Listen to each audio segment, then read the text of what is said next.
Did you know most cruisers don't actually pick the line that fits them? Some ships will hand you the best week of your life. Others will trap you in endless elevator queues, buffet bottlenecks, and upcharges you never saw coming. After 2 decades at sea across multiple fleets, I'm ranking 13 cruise lines from worst to best for 2025. Before you lock in a non-refundable deposit or miss shoulder season deals on the cabins you really want, listen close. We'll start from the bottom and climb all the way to the line that, in my view, delivers the best balance of quality, value, and unforgettable memories. At number 13, Costa Cruises. On paper, it promises Italian style at sea, espresso on deck, pasta by candlelight, and piazzas glowing at sunset. But step on board, and the reality feels very different. The vibe is high-volume tourism, colorful lounges, flashing lights, and constant noise. Announcements fire off rapid-fire in half a dozen languages, and if you don't speak Italian, you'll often find yourself a beat behind. The biggest myth is the food. You expect love in every bite, but reality is a numbers game. Solid pasta one night, rushed, and cold plates the next. Buffets feel more like train terminals at rush hour. Entertainment leans European, interpretive dance, acrobats, a splash of opera. Beautiful if it's your taste, but humor and storytelling often miss the mark. Rock-bottom fares draw you in, but drinks, Wi-Fi, and little extras pile on fast. Costa suits young, budget-minded, multilingual travelers who see the ship mainly as transport between sunny ports. For everyone else, the dream of Dolce Vita fades quickly. But things look very different just one step higher. At number 12, AIDA Cruises. This line calls itself the club ship, and that's exactly how it feels. Think floating beach party, flip-flops at dinner, deck music pulsing late into the night, and a super casual atmosphere. It's open, friendly, unpretentious, but it's also almost entirely in German. Announcements, comedy acts, even the small talk between guests, it's all geared toward one audience. If you're German-speaking, the value is fantastic. Drinks and gratuities often come bundled in, the atmosphere is lively and welcoming, and it feels like a holiday resort at sea. But if you don't speak the language, entire punchlines and performances sail right past you. Food is hearty and reliable. Think bratwurst, schnitzel, simple salads, satisfying but not show-stopping. The ships are designed for openness and socializing, not cozy corners or hushed lounges. For German families who want affordable fun without formality, AIDA shines. For everyone else, the language barrier is a wall you can't climb. At number 11, MSC Cruises. These ships look like palaces in photos, crystal staircases, gleaming atriums, sweeping spaces that dazzle as soon as you board. From a distance, you'd swear it's luxury, but step closer and you realize MSC is engineered for scale first. The crowd is international and diverse, which sounds exciting, but without a shared culture, it can feel more like a giant hotel than a community. Dining is hit or miss. One night you'll get a steak cooked perfectly, the next a plate of bland pasta. Buffets try to please everyone and end up flavoring for no one in particular. Entertainment has big production value, circus acts, acrobats, loud shows, but often lacks the story or emotional hook that stays with you. Prices are famously low, but upsells come fast. Wi-Fi, drinks, specialty restaurants.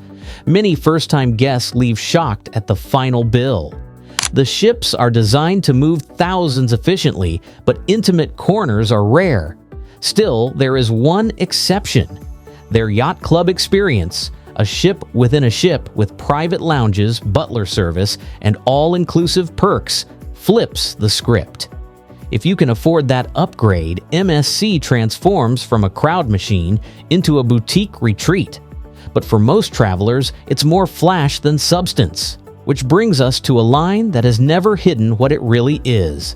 At number 10, Carnival Cruise Line. Loud, colorful, relentlessly upbeat. Carnival is the unapologetic party friend who never runs out of energy. For some, that's heaven, a floating festival where the fun never stops. For others, it's a sensory overload. But here's the thing. Carnival knows exactly what it is, and that's why it works. Food anchors the fun. Guy's Burger Joint near the pool. Late-night pizza that saves you after a few drinks, and main dining rooms serving comfort food you can trust. Broadway-style productions may not be the most polished, but the comedy clubs are electric. Guests pack in shoulder to shoulder, laughing until the walls shake. Carnival's secret weapon is value. You can book a week, eat well, laugh hard, and dance until sunrise without feeling like the ship drained your wallet dry. Ships are designed for fun first layouts, bars every few steps, music spilling into corridors, and casual seating everywhere. It's not elegant, and it doesn't want to be. Carnival is perfect for young adults, families, and groups who want affordable energy at sea. For travelers craving serenity, this isn't it. But if you want a party that never runs out of steam, you've found your ship. At number 9, Norwegian Cruise Line. Norwegian coined freestyle cruising, and that single idea defines everything on board. No tuxedos required, no fixed seating times, no schedules unless you want them. It's freedom, pure and simple. For travelers who hate being boxed in, it feels like liberation. For others, the looseness can feel a little disorganized. Dining mirrors this freedom. The main dining rooms are decent, but the real highlights are specialty restaurants, teppanyaki tables, where chefs juggle knives and flames, Italian trattorias serving hearty pastas, and steakhouses that make dinner the night's event. Newer ships layer on attractions like racetracks, laser tag, and show-stopping water slides. Entertainment includes Broadway caliber productions like Six and Jersey Boys, blended with themed parties and live music that changes nightly. The catch is in the famous bundles. The free at sea package sounds generous. Drinks, Wi-Fi, dining, but gratuities and service charges pile up quickly. Read the fine print and you'll walk away smiling. Ignore it and you'll leave frustrated. Norwegian works best for couples and groups who want flexibility, variety, and the chance to do everything or nothing on their own terms. At number 8, Royal Caribbean International. If Carnival is the party animal and Norwegian is the free spirit, Royal is the engineer of awe. No other cruise line builds like this. Step onto an Oasis or Icon-class ship and you're in a floating city. Real trees grow in Central Park, carousels spin on the boardwalk, and high divers leap into pools at the Aqua Theater under the open night sky. Ice shows play in Studio B, proving you can skate on a moving ocean. Entertainment rivals land-based theaters with Broadway productions, acrobatic spectacles, and live parades marching through promenades.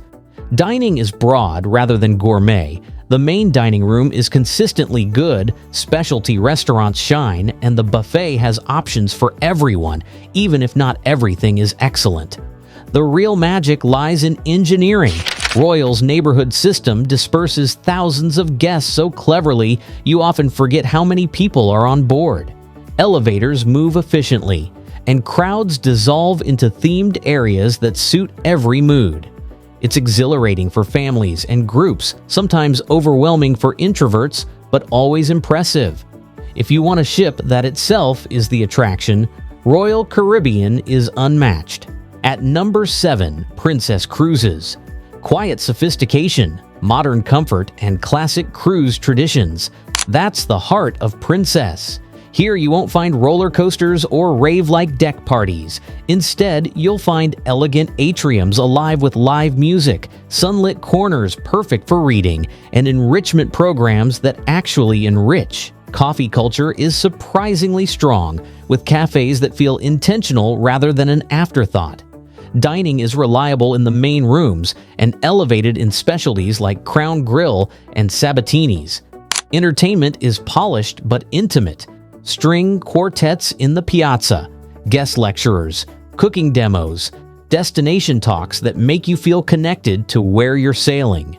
Princess also bundles smartly. Their Plus and Premier packages roll Wi-Fi, drinks, and gratuities into one predictable price. For travelers who hate being nickel and dimed, this is a breath of fresh air. Princess is best for couples, empty nesters, and mature travelers who want calm, consistent comfort and destination focus. If Carnival is a block party and Royal is a theme park, Princess is the cafe where conversations last all afternoon. At number 6, Cunard Line. Imagine stepping back in time to the golden age of ocean liners. White-gloved servers pouring afternoon tea, gala evenings where the ballroom comes alive, and a sense of ceremony that hasn't vanished in a century. That's Cunard. It's dignified, formal, and proudly structured. You don't wear flip-flops to dinner here. You dress. You attend the ball. You lean into the ritual. Food is classic and consistent. Multi-course meals in the Britannia dining room, exclusive restaurants for higher cabin categories, and afternoon tea that's become legendary. Entertainment is elegant. Classical concerts, Shakespearean theater, ballroom dancing. Evenings are quiet, deliberate, and sophisticated. Fares are higher, but the nickel and diming you find elsewhere is absent. Cunard ships also serve a practical purpose. They're built to handle transatlantic crossings, designed for stability in rough seas. Cunard is perfect for older travelers, history lovers, and anyone who values tradition over gimmicks. It's not for everyone, and it doesn't want to be. That's its strength. At number 5, Disney Cruise Line. Disney at Sea is magic bottled for families. From the moment you board, you're inside a story. Characters roam the decks, familiar music drifts through hallways, and kids live in a world designed just for them. The dining system is unique. Rotational dining, where you and your servers move together each night through themed restaurants. Meals are interactive, playful, and perfectly tuned to families. For parents, there are adults-only zones and fine dining escapes like Remy and Palo. Entertainment is where Disney outshines everyone else. Broadway-level stage, shows like Frozen and Beauty and the Beast, deck parties that end with fireworks at sea, and character moments that kids talk about for years. Fares are some of the highest in the mainstream market, but the value is in the delivery. Parents can relax, kids are entertained from dawn to midnight, and the entire operation runs with Disney precision. For families with children in that sweet spot, there's nothing else like it. At number 4, P&O Cruises. This is the line for British travelers through and through. On board, you'll find pub quizzes, afternoon tea, comedy acts that land with British humor, and menus that feel like home. Cabins come with kettles for a proper cup of tea, and the currency on board is pounds. Food is consistently solid, with a special highlight in Sindhu, their Indian specialty restaurant. Entertainment is tuned to British tastes.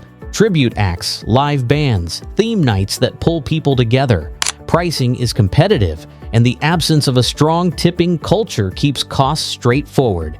Families and couples alike find comfort here because it feels like an extension of a holiday in the UK. For Brits, it's familiar and affordable.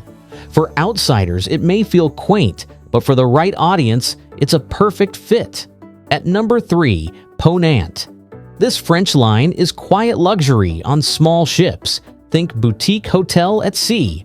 Modern design, refined service, and itineraries that prize culture and nature over spectacle. Food is exceptional, often crafted by Michelin-level chefs, with pastries that rival Paris cafes. Entertainment is subtle. Lectures, chamber music, cultural performances. Evenings are conversations, not parades. Ponant is expensive, but it's also inclusive. Drinks, Wi-Fi, gratuities, sometimes even flights are bundled in. Guests dress well, but not formally, and the mood is respectful, cultured, calm. It's a line for travelers who value enrichment, intimacy, and access to destinations large ships can't touch. If Carnival is a festival and Royal is a theme park, Ponant is a private gallery, opening where everyone knows how to hold a wine glass. At number 2, Coral Expeditions. Based in Australia, this is small ship adventure cruising at its purest. Forget water slides and shopping promenades. Here, the entertainment is outside. Ships carry special tenders that launch smoothly into remote coast, coral reefs, and wild landscapes. Daily excursions are the highlight. Guided hikes, reef snorkeling, cultural visits. Meals are fresh and tied to place. Tropical fruits, locally caught fish, regional specialties. Evenings are simple, often spent sharing stories on deck under southern stars. Pricing is high but inclusive. Shore excursions, guides, and gear are built in. Cabins are practical, not luxurious, but the focus isn't the room, it's the destination. Coral Expeditions is for travelers who see the ship as a base camp for discovery, not a floating resort. And finally, at number 1, Celebrity Cruises. Celebrity has mastered the art of balance. It's not ultra-luxury, but it feels elevated in every detail. Ships look like boutique hotels with sleek modern design, dramatic atriums, and serene lounges like Eden where glass walls frame the sea. Dining consistently outperforms peers, from main dining rooms to specialties like Tuscan Grill and Le Petit Chef. Service is attentive without hovering. Entertainment is curated, sophisticated productions, live jazz, destination talks, never overwhelming, always considered. Celebrity also brings clarity to pricing.